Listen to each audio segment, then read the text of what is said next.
All well? Would you like to say something? No, we can start, sir. So, first of all, this is not the H-bomb. H-bomb is coming.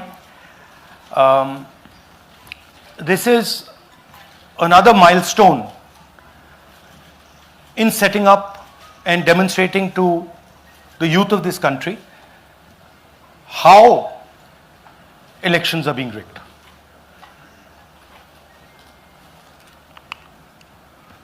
So I'm going to make a claim here, very strong claim,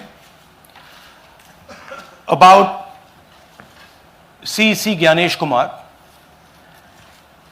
And this is not something I'm saying lightly. I'm the leader of the opposition in the Lok Sabha. This is something I'm saying after solid proof that I'm going to show you, the youth of India, the people of India today. Proof that is black and white, absolutely clear, that the Chief Election Commissioner of India is protecting the people who have destroyed Indian democracy. I'm also going to show you the method by which votes are being added and deleted, and I'm going to show you how they are done, how that is done. In election after election, someone, some force, some group of people has been systematically targeting millions of voters for deletion across India. This is something that we've heard again and again and again. Different communities, mainly communities that are voting for the opposition, Dalits, Adivasis, minorities, OBCs, are specifically targeted. We had heard this many times,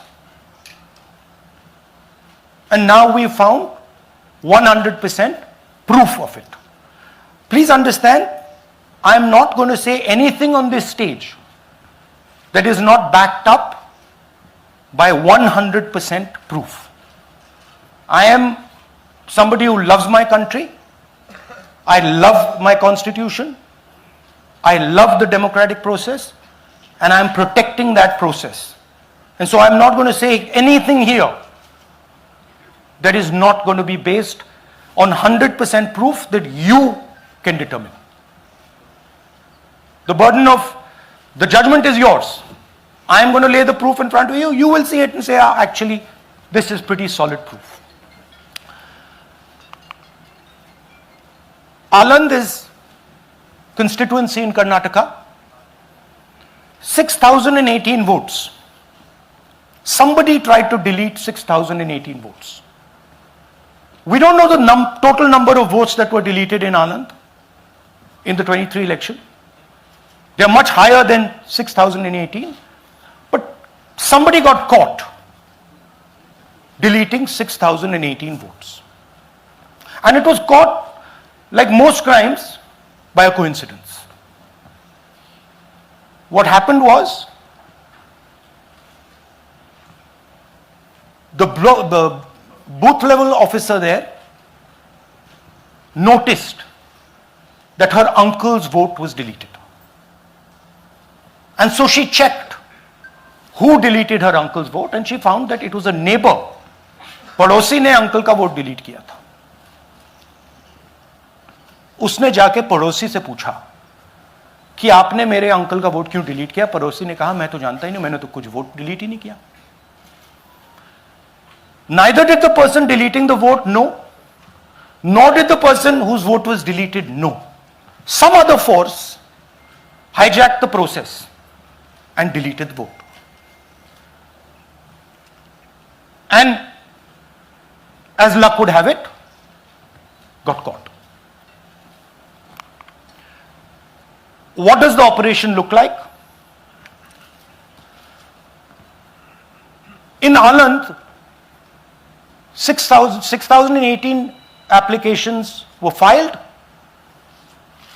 impersonating voters.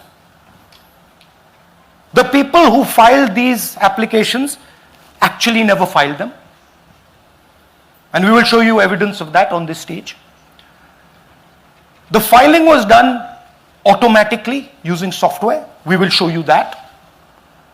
Mobile numbers from outside Karnataka, from different states, and you can see on the map, from different states were used to delete numbers in Aland. And it was done targeting Congress voters. So this was not random. We will show you again that these deletions were specifically targeting booths where the Congress party was winning. Here is example number 1, lady called Godabai. Someone created fake logins, deleted 12 voters, attempted to delete because then this was stopped. Godabai, of course, has no idea. Can you show us what Godabai has to say about this? Election time ಈಗ ನಾ ಅರ್ಜಿ ಹಾಕಿಲ್ಲ, ನನಗೆ ಅದಕ್ಕೆ ಸಂಬಂಧ ಇಲ್ಲ, ಅದು ಯಾರು ಹೊಟ್ಟಿ ಕಿಚ್ಚಿಗೆ ಯಾರು ಏನು ಹಾಕ್ಯಾರ ಅನ್ನೋದು ನನಗೆ ಗೊತ್ತಾಗಿಲ್ಲ. So she has no idea. These were the cell phone numbers that were used to delete these people. These are not from Karnataka. These numbers are from different states. You can see here.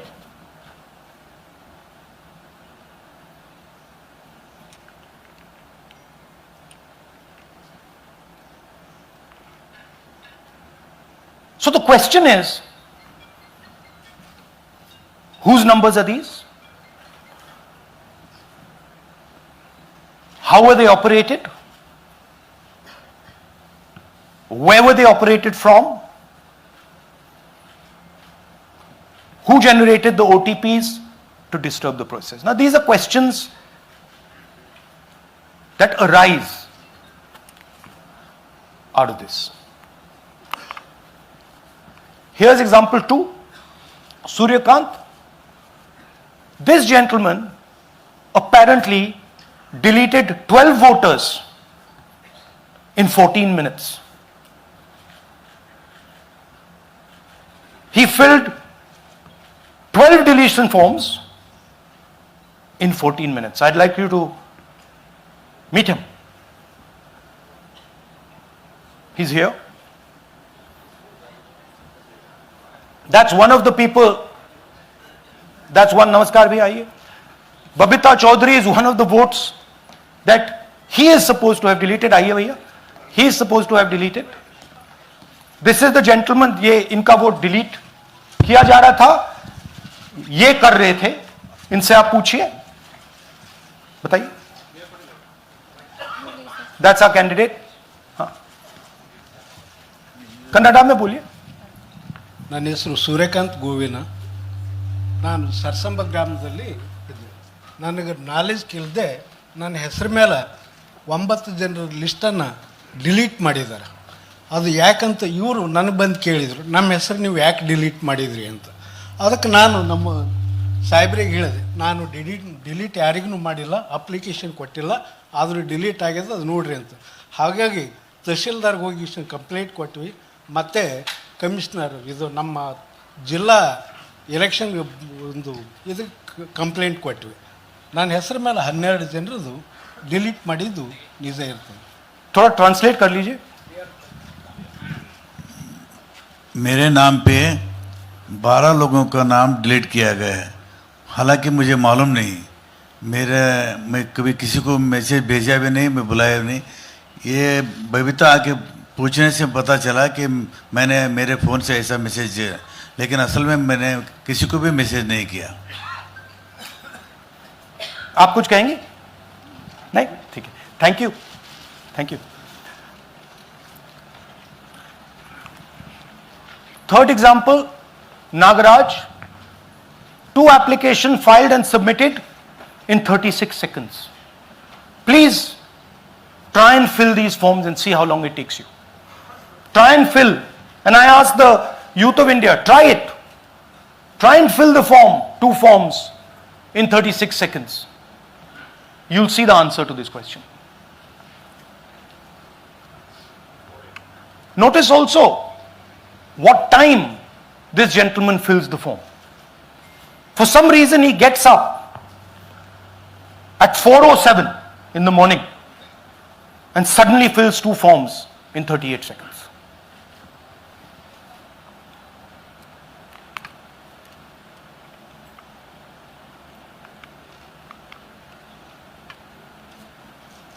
Now let's talk about how this is being done and why I'm saying and we are saying that this is being done in a centralized manner, and this is being done not using individuals but using software. Look at the serial numbers. Serial number 1, serial number 1, serial number 1, serial number 1. Serial number 1 means that this is the first person whose name, this is the first name in the booth.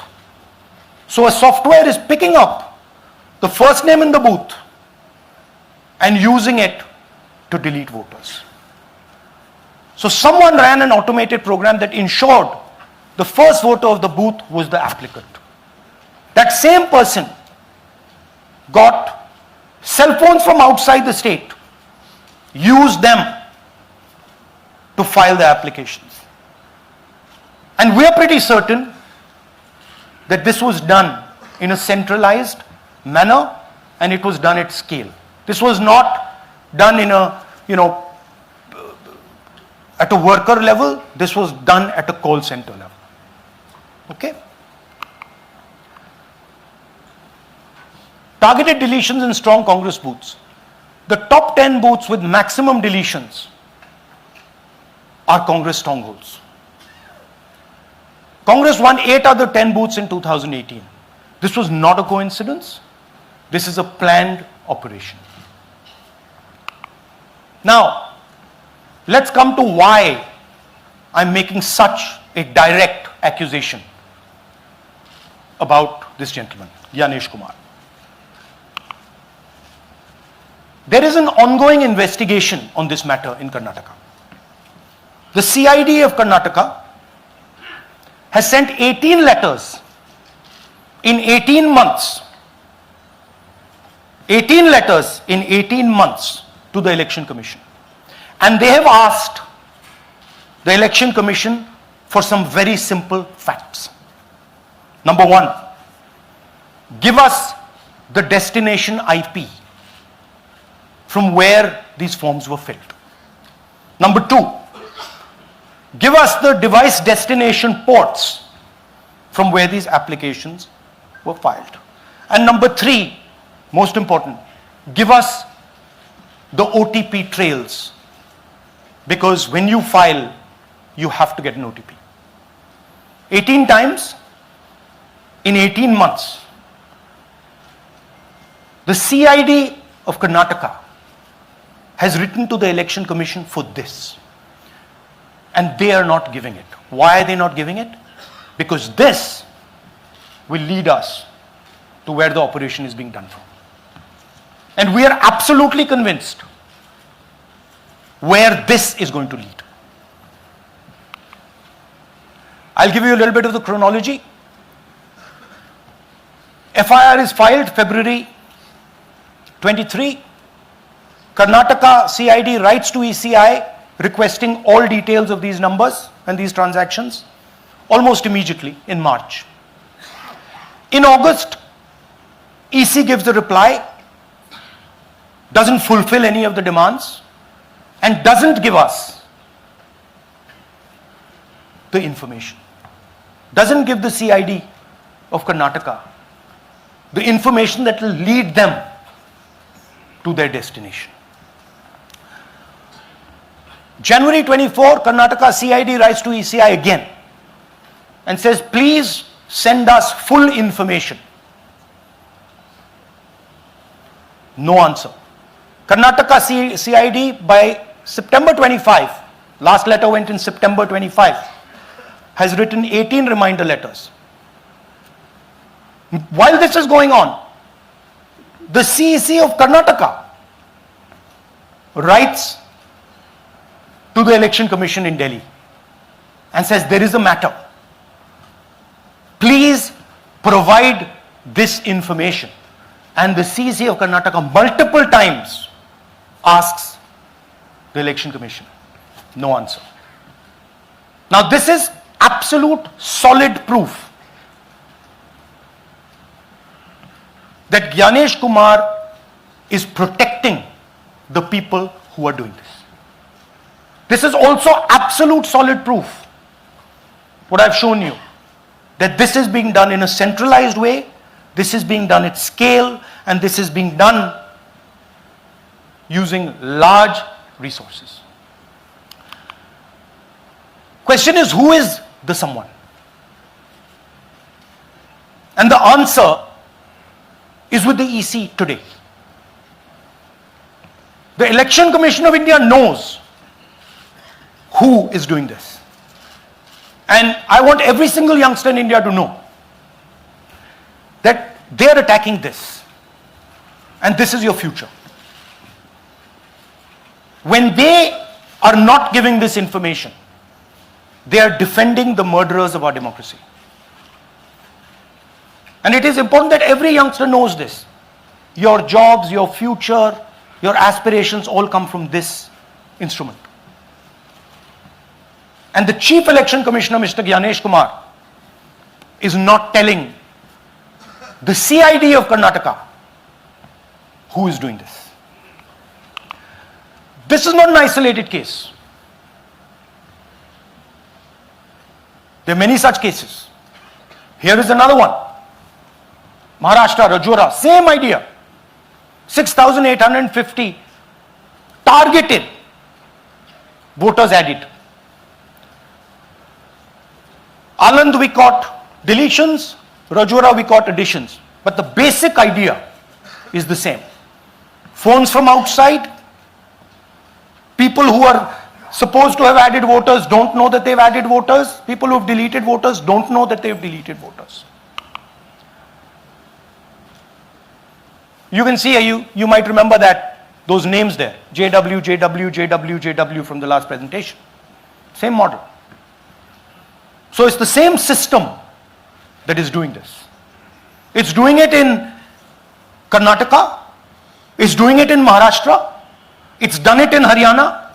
It's done it in UP. And we have proof of all of it.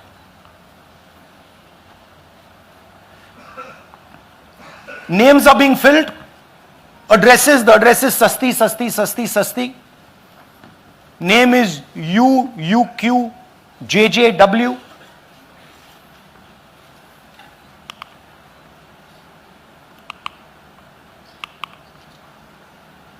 So, what are we saying here? That the Chief Election Commissioner of India, Gyanesh Kumar, needs to stop protecting the people who are destroying Indian democracy. We have given you 100% bulletproof proof here. It cannot be doubted. You have seen it with your own eyes. Right? EC has to release this data of these phones, these OTPs, within a week. Otherwise, we will know for sure that Gyanesh Kumar is protecting the people who are destroying and attacking the constitution. Thank you. धन्यवाद पीठ हिंदी में बोले? हिंदी का नहीं, reverse कर दीजिए, पूरा हिंदी में बोल देता हूं, पूरा हिंदी में. देखिए, ये एच बॉम्ब तो नहीं है. एच बॉम्ब आ रहा है, हाइड्रोजन बॉम्ब आ रहा है. ये एक और उदाहरण है वोट चोरी का. पिछली बार मैंने आपको एडिशंस के बारे में बताया था. ये हम आपको डिलीशंस के बारे में दिखा रहे हैं, और सबूत के साथ हम आपको दिखाएंगे कि ये जो डिलीशंस हुए हैं ये सेंट्रलाइज तरीके से कॉल सेंटर के प्रयोग करके, सॉफ्टवेयर के प्रयोग करके किए गए हैं.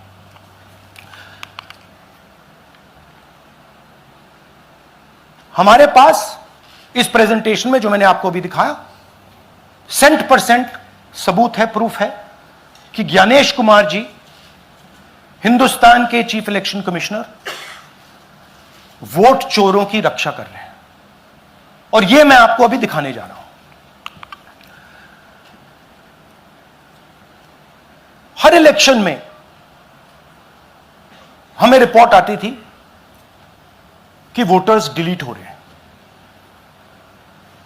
कांग्रेस वोटर्स डिलीट हो रहे हैं, ऑपोजिशन के वोटर्स डिलीट हो रहे हैं, दलित वोटर्स डिलीट हो रहे हैं, आदिवासी हो रहे हैं, माइनॉरिटी वोटर्स डिलीट हो रहे हैं, ओबीसी वोटर्स डिलीट हो रहे हैं। मगर जब डिलीट होते हैं ऑपोजिशन के ही होते हैं।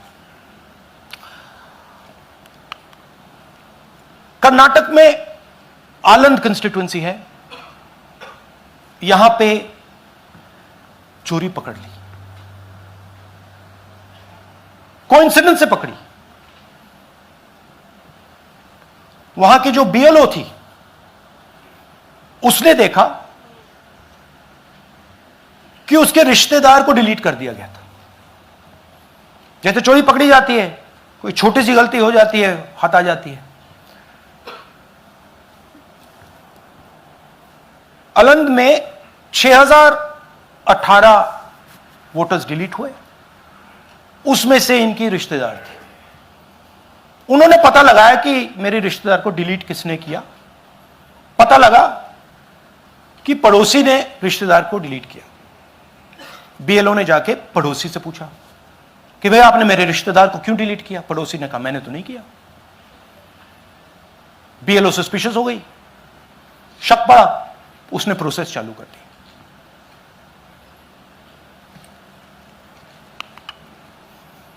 पता क्या लगा कि कोई ना कोई, किसी ने अलंद में वोटर डिलीशन सिस्टमैटिकली ऑर्गेनाइज तरीके से, सेंट्रलाइज तरीके से किया।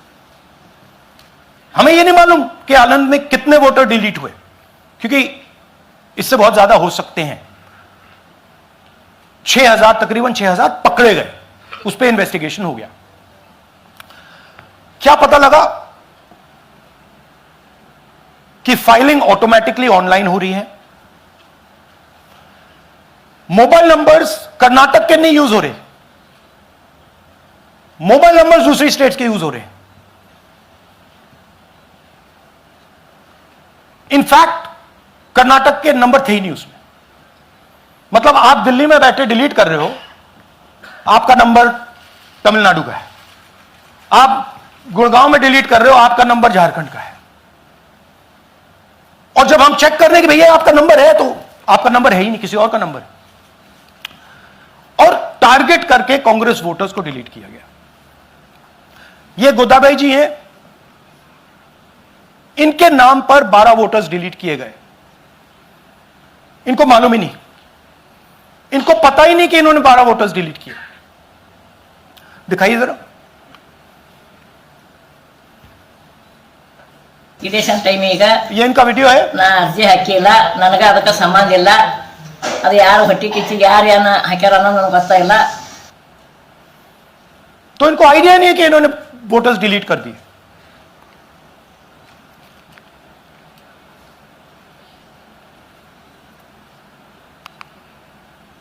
ये सारे के सारे जो नंबर्स हैं, ये कर्नाटक के नंबर्स नहीं हैं, ये अलग अलग स्टेट्स के नंबर्स हैं। और इन नंबर्स को आप फोन करके देखिए, रिप्लाई नहीं आता है।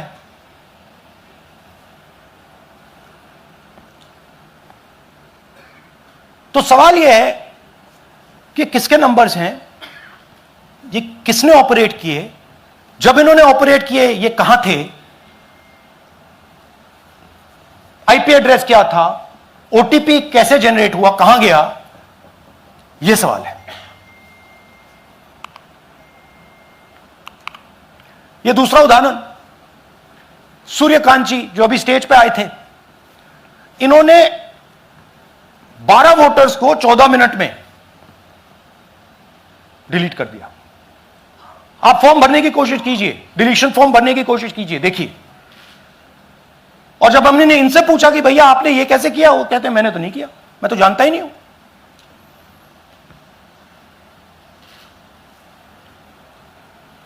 बबीता चौधरी जी का इन्होंने एक नाम डिलीट किया, यहां खड़ी हैं बबीता जी, यहां हैं, सूर्यकांत जी यहां हैं, आ जाइए जरा स्टेज पे, एक सेकंड आ जाइए, ये दोनों खड़े हैं यहां पे, सूर्यकांत जी, बबीता जी।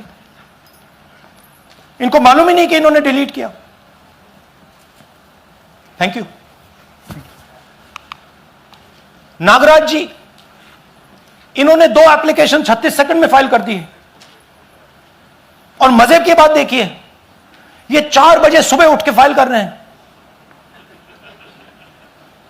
पता नहीं क्या हुआ, 4 बजे सुबह कहा कि भैया मैं 2 वोटर को डिलीट करूंगा, और कितने 36 सेकंड में डिलीट कर दिए, फिर सो गए।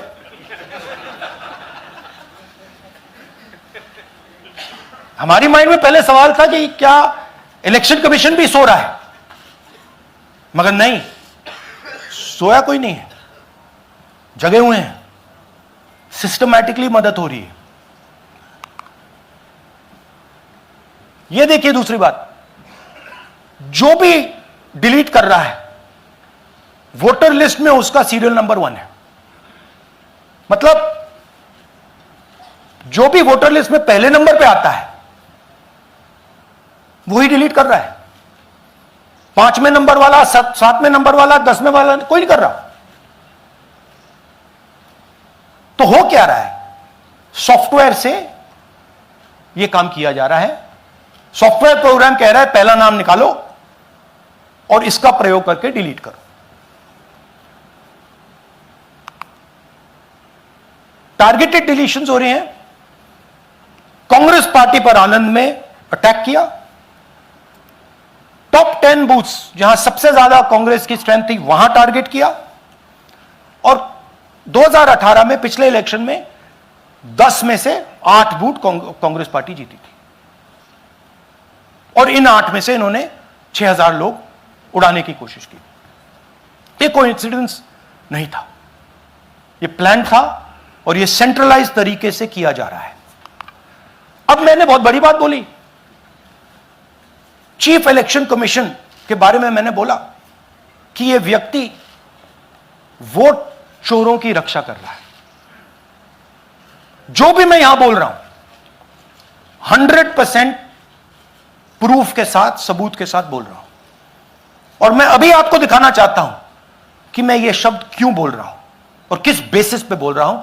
आपको अपनी आंखों से यह दिखेगा। कर्नाटका सीआईडी ने केस चालू किया कि ये वोटर कौन है, ये फोन किसके हैं, ये आईपी एड्रेस क्या है, ओटीपी कहां गया, इन चीजों के बारे में इन्वेस्टिगेशन शुरू होती है। कर्नाटक सीआईडी ने हिंदुस्तान के इलेक्शन कमीशन को 18 चिट्ठियां लिखी हैं। हमें आप यह इंफॉर्मेशन दीजिए, बिल्कुल क्लियर है, डेस्टिनेशन आईपी दीजिए, डिवाइस डेस्टिनेशन पोर्ट दीजिए, ओटीपी ट्रेल्स दीजिए, फोन नंबर्स दीजिए, फोन नंबर्स के मालिकों के नाम दीजिए। क्लियरली पूछा है, नो आंसर। 18 चिट्ठी CID Karnataka, no answer from chief election commissioner, no answer from election commission. Timeline देखिए,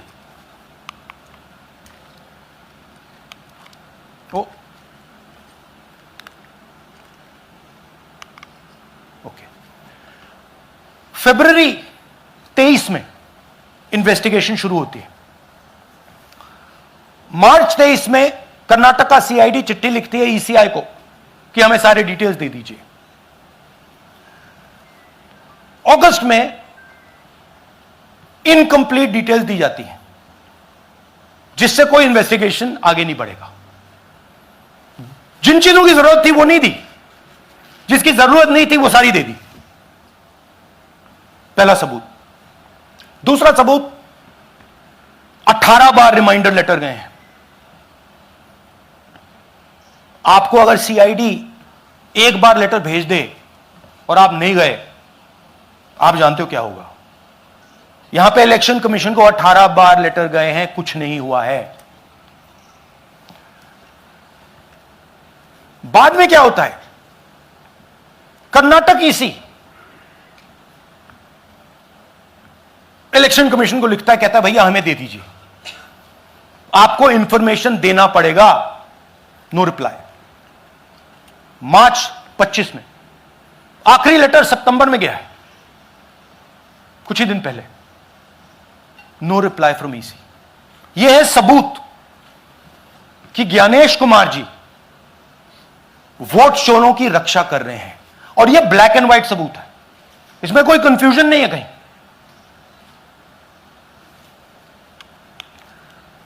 तो सवाल उठता है, ये है कौन जो सेंट्रलाइज तरीके से कॉल सेंटर के प्रयोग से, सॉफ्टवेयर से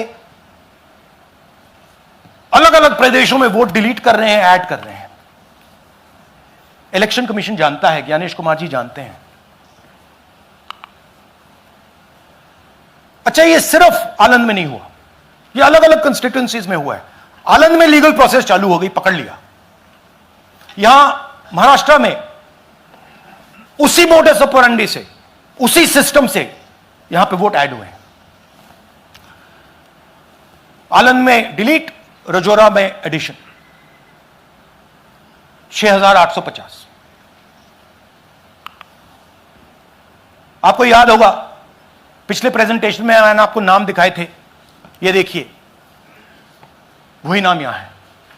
वही सिस्टम महाराष्ट्र में चल रहा है जो कर्नाटक में चल रहा था। नाम वैसे ही है, JW JW JW, पता वैसा है, JW JW, नाम यू ऐसे किसी ने टाइप करके लगा दिया। तो जो ये काम कर रहा है, ये उत्तर प्रदेश में, हरियाणा में, बिहार में, कर्नाटक में, महाराष्ट्र में वही कर रहा है।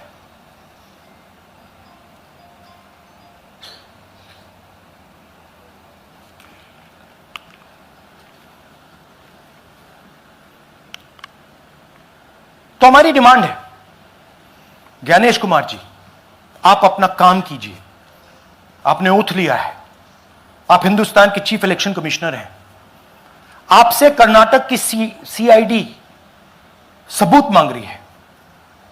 आप कर्नाटक की सीआईडी को यह सबूत 1 सप्ताह के अंदर दे दीजिए, नहीं तो पूरा हिंदुस्तान के सारे युवा इस बात को एक्सेप्ट करेंगे कि आप हिंदुस्तान के कॉन्स्टिट्यूशन, हिंदुस्तान के संविधान की हत्या में शामिल हो, हिंदुस्तान के संविधान की रक्षा नहीं कर रहे हो, और वोट चोरों की आप मदद कर रहे हो।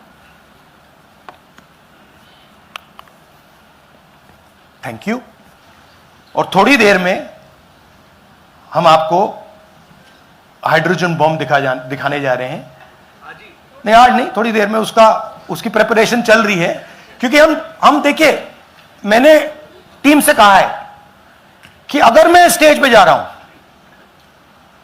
ब्लैक एंड व्हाइट प्रूफ नहीं होगा, मैं नहीं जाऊंगा। अगर ब्लैक एंड व्हाइट प्रूफ होगा, जो कोई मतलब उसको निगेट नहीं कर सकता, मैं जाऊंगा। मैं देश के कॉन्स्टिट्यूशन की रक्षा कर रहा हूं, संविधान की रक्षा कर रहा हूं, मैं लोकतंत्र की रक्षा कर रहा हूं, और मैं सच्चाई आपके सामने रख रहा हूं। बहुत बहुत धन्यवाद, नमस्कार, जय हिंद। सर 3 सवाल। पीटीआई से संजीव चोपड़ा। या राहुल जी, दिस साइड। या राहुल जी इधर, हाँ, कहाँ है? To your right. हाँ, हेलो। राहुल जी, आज आपने नया खुलासा किया है कि कैसे वोट चोरी हो रही है। आपने पहले भी महादेवपुरा के बारे में बताया कि कैसे एडिशंस हो रही हैं, अब आपने बताया कैसे डिलीशंस हो रही हैं। लेकिन देखने में ये आ रहा है कि इलेक्शन कमीशन इस पे कोई एक्शन नहीं ले रहा, और आगे चल के वो तैयारी कर रहे हैं पूरे देश में SIR लाने की। तो आप इस मुहिम को आगे कहां तक ले जाएंगे, और SIR के बारे में क्या करने वाले हैं? देखिए, हम आपके सामने क्रिमिनलिटी रख रहे हैं। हमारा काम आपके सामने सच्चाई रखने का है, और हम रख रहे हैं। हिंदुस्तान में दूसरे इंस्टीट्यूशंस भी हैं, सिर्फ इलेक्शन कमीशन नहीं है, लीगल सिस्टम है, उनको भी इन चीजों को देखना चाहिए। यहां पे हम चीफ इलेक्शन कमिश्नर के बारे में ब्लैक एंड व्हाइट कह रहे हैं। आपने कहा कि हमने एडिशन डिलीशन दिखाया, पहले प्रेजेंटेशन में मैंने एडिशन दिखाया था, अब हमने डिलीशन दिखाया है, मगर हमने एक और चीज जोड़ दी है, एडिशन और डिलीशन का सिस्टम, उसका स्ट्रक्चर, उसका तरीका। और हमने यह दिखाया है कि जो डिलीट कर रहा है, जो ऐड कर रहा है, महाराष्ट्र में, कर्नाटक में, यूपी में, वो एक ही आदमी है, एक ही फोर्स है। हमने आपको वो एड्रेसेस दिखाए। Same system is being used in Maharashtra, is being used in Karnataka, is being used in Uttar Pradesh, is being used in Haryana. Same people are doing it. से Siddharth, ANI। Sir, this side, sir. हाँ Sir, on your left, sir. हाँ On your left. This side, sir, on your left. Sir, मेरा आपसे सवाल ये है कि जब आप कह रहे हैं कि ज्ञानेश कुमार जो चीफ इलेक्शन कमिश्नर है, उन्हें पता है ये कौन कर रहा है, हाँ। और ये पॉलिटिकल फायदा जरूर किसी को हो रहा है। आप कह रहे हैं कांग्रेस के बूथ के ऊपर ही हाँ। सारे वोट्स डिलीट किए जा रहे हैं, तो वो कौन लोग आपके हिसाब से हैं जिनको ये फायदा पहुंच रहा है, पहला। और दूसरा ये कि वो आपने एक देखिए, हफ्ते का हाँ, समय दिया sorry। है, जब आपने एक हफ्ते का समय दिया है, तो क्या एक हफ्ते बाद आप इसको आगे कैसे इनिशिएट करेंगे? क्या आप लोग कोर्ट का रास्ता अपनाएंगे या और कोई हायर एजेंसी से इस बात की डिमांड करेंगे? क्योंकि ये ऑर्गेनाइज्ड तरीके से कायम दिखाई दे रहा है जो आप बता रहे हैं, अगर आपकी बात के ऊपर जाएं। देखिए, फ्रैंकली ये जो मैं यहां कर रहा हूं, ये मेरा काम नहीं है। मेरा काम डेमोक्रेटिक सिस्टम में पार्टिसिपेट करने का है। मेरा काम डेमोक्रेटिक सिस्टम की रक्षा करने का नहीं है। वो काम हिंदुस्तान के इंस्टीट्यूशंस का है। वो काम वो नहीं कर रहे हैं, इसलिए मैं कर रहा हूं। अब मैं आपको यह कह सकता हूं कि हमने आपको 2 बार सबूत दिखाया है, और जब हम ये प्रेजेंटेशंस खत्म करेंगे, इसमें लगेंगे 2-3 महीने, जब हम ये खत्म करेंगे, आपके माइंड में कोई डाउट नहीं होगा कि हिंदुस्तान में state after state, Lok Sabha after Lok Sabha चोरी हो रही है। तो मेरा काम सच्चाई दिखाने का है। मैं हिंदुस्तान की जनता को, हिंदुस्तान के युवाओं को सच्चाई दिखा सकता हूं। यह मेरा काम है।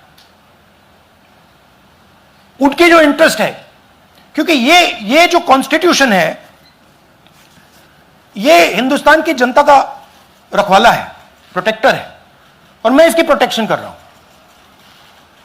इसकी प्रोटेक्शन करने का काम हिंदुस्तान के इंस्टीट्यूशंस का है, हिंदुस्तान के ऑपोजिशन लीडर का नहीं है, मगर इंस्टीट्यूशंस नहीं करने हैं। अच्छा, एक इंटरेस्टिंग बात आई है जो मैं आपको बताना चाहता हूं कि इलेक्शन कमीशन के अंदर से हमें मदद मिलनी शुरू हो गई है। मैं साफ बोल देता हूं, इलेक्शन कमीशन के अंदर से, पहले नहीं हो रहा था, अब इलेक्शन कमीशन के अंदर से इंफॉर्मेशन आ रही है। यह रुकेगा नहीं, यह रुक नहीं सकता है, क्योंकि हिंदुस्तान की जनता इस बात को एक्सेप्ट नहीं करेगी। एक बार हिंदुस्तान की जनता को, हिंदुस्तान के युवाओं को पता लग गया कि वोट चोरी हो रही है, उनकी शक्ति लग जाएगी। IANS से आलोक झा। इस तरह से नहीं प्लीज। IANS से आलोक झा। वो भी मैं आपको दिखा दूंगा, वो भी मैं आपको प्रूफ के साथ दिखा दूंगा, है हमारे पास। राहुल जी, हाइड्रोजन बॉम्ब में ब्लैक एंड व्हाइट है। मैं फाउंडेशन लगा रहा हूं, मैं फाउंडेशन क्रिएट कर रहा हूं, है हमारे पास। मैं स्टेज पे बिना प्रूफ के नहीं चढ़ूंगा, बता रहा हूं। राहुल जी आपने कहा, ऐसे ऐसे मत पूछिए please. Last question. Rahul ji, IANS से आलोक झा। राहुल जी इधर, आपने कहा आपके पास आलोक झा इधर इधर सर, कहाँ हैं जी? हाँ, आपने कहा सर कि आपके पास पुख्ता सबूत है, ब्लैक एंड वाइट सबूत है, तो क्या अगर ईसीआई अभी जवाब नहीं देती है तो कोर्ट का रुख करेंगे, ये ऑप्शन है आपके पास, जाएंगे? देखिए मैंने कहा कि मेरा काम as opposition leader normal situation में मेरा काम ऑपोजिशन का रोल है, सरकार पे प्रेशर डालने का रोल है। मेरा काम हिंदुस्तान के लोकतंत्र को बचाने का नहीं है। मैं वो काम कर रहा हूं, इस स्टेज पे मैं वो काम कर रहा हूं। तो मेरी सोच है कि as a patriotic Indian, as somebody who loves India, who loves the constitution, it is my duty to put the truth in front of the people of India. अब अगर हिंदुस्तान के इंस्टीट्यूशंस कुछ करना चाहते हैं वो करेंगे, उनमें भी बहुत लोग हैं, जैसे मैंने आपसे कहा, मैं सरप्राइज हो रहा हूं, इलेक्शन कमीशन से लोग आ रहे हैं, इंफॉर्मेशन दे रहे हैं और बढ़ रहा है वो। क्या जब तक सीईसी ज्ञानेश कुमार अपने पद पर है, जैसा कि आप कह रहे हैं कि वो फ्री एंड फेयर इलेक्शन होने नहीं देंगे, तो तब तक इलेक्शन का मतलब क्या रह जाएगा? क्या आपको बताएगा कि आई को इस्तीफा देने की? हाँ, तो आप इमेजिन कीजिए, और ये शॉकिंग बात ये है बस अब कि ये अभी शुरू नहीं हुआ, नो। ये 10-15 साल से चल रहा है। ये सिस्टम है, ये स्ट्रक्चर है। हिंदुस्तान की जो डेमोक्रेसी है वो हाईजैक हो गई है। I am shocked frankly. Democracy, brothers and sisters, democracy can only be saved by the people of India. Nobody else can save democracy. Rahul Gandhi can come here and say something and say this is the truth. But the people of India, who I believe in, who I love, can do it. The day the people of India realize that आपका जो लोकतंत्र है, आपका जो संविधान है, वो आपसे चोरी हो गया है, उस दिन काम हो जाएगा। Thank you. अब आप लोग अपने स्थान पर खड़े हो जाइए राष्ट्रगान के लिए। ये है इनकी डिटेल लिस्ट, देख लीजिए। राष्ट्रगान के लिए अपने स्थान पर खड़े हो जाइए।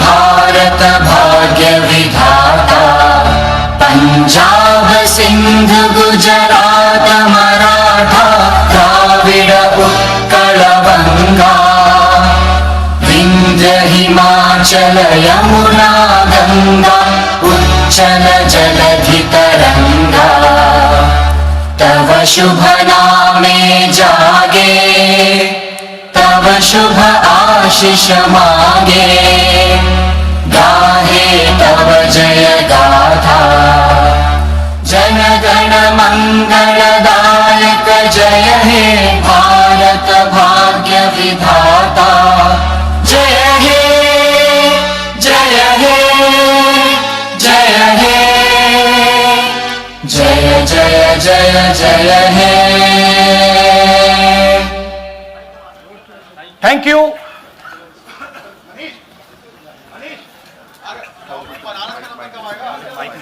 भैया नहीं, भैया डोंट डू दैट।